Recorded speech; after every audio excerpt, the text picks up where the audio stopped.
सुप्रभात प्यारे बच्चों। तो बच्चों, आज हम हमारी हिंदी पाठ्य पुस्तक रिमझिम का छठा पाठ, जिसका नाम है चिट्ठी का सफ़र, पढ़ते हैं। तो चलिए शुरू करते हैं। अपनी 10-12 साल की ज़िंदगी में तुमने कुछ पत्र तो लिखे ही होंगे। वे पत्र अपने सही पते और समय पर किस तरह पहुँचे होंगे, यह बहुत सी बातों पर निर्भर करता है। जैसे कि चिट्ठी किस स्थान से किस स्थान पर भेजी जा रही है, संदेश पहुंचने की कितनी जल्दी है, तुमने पूरा और ठीक पता लिखा है कि नहीं, तुमने उस पर डाक टिकट लगाया है कि नहीं, आदि।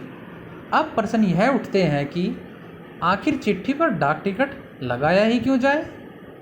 पूरे और ठीक पते से क्या मतलब है? ज़रूरत पड़ने पर संदेश को जल्दी कैसे पहुंचाया जाए? स्थान बदलने से चिट्ठी के पहुंचने पर क्या असर पड़ता है? इनमें से कुछ सवालों के जवाब शायद तुम्हारे पास हो, खासकर तुम में से उनके पास जो डाक टिकटें इकट्ठा करने का शौक़ रखते हैं।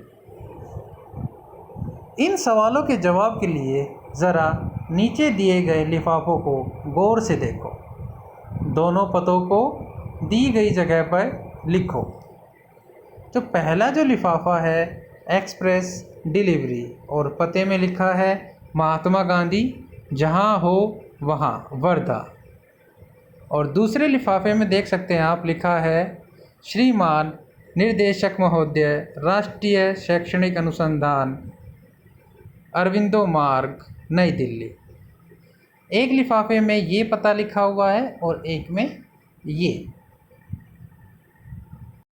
ये दोनों पते किस तरह से भिन्न हैं?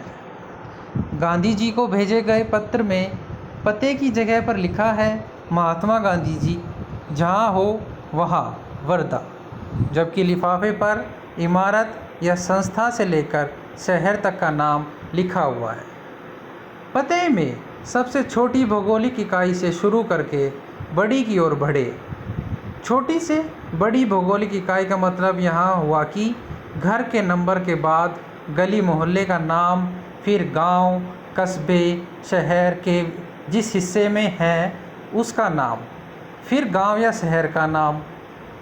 शहर के नाम के बाद लिखे अंक को पिन कोड कहते हैं। हर जगह को एक पिन कोड दिया गया है। यह सोचने लायक बात है कि आखिर पिन कोड की ज़रूरत क्या है? हमारे देश में अनेक ऐसे कस्बे, गांव, शहर हैं जिनके नाम एक जैसे हैं। पते के बाद पिन कोड लिखने से गंतव्य स्थान का पता लगाने में डाक छांटने वाले कर्मचारियों को मदद मिलती है और पत्र जल्दी बढ़ जा सकते हैं। अब देखते हैं कि पिन कोड की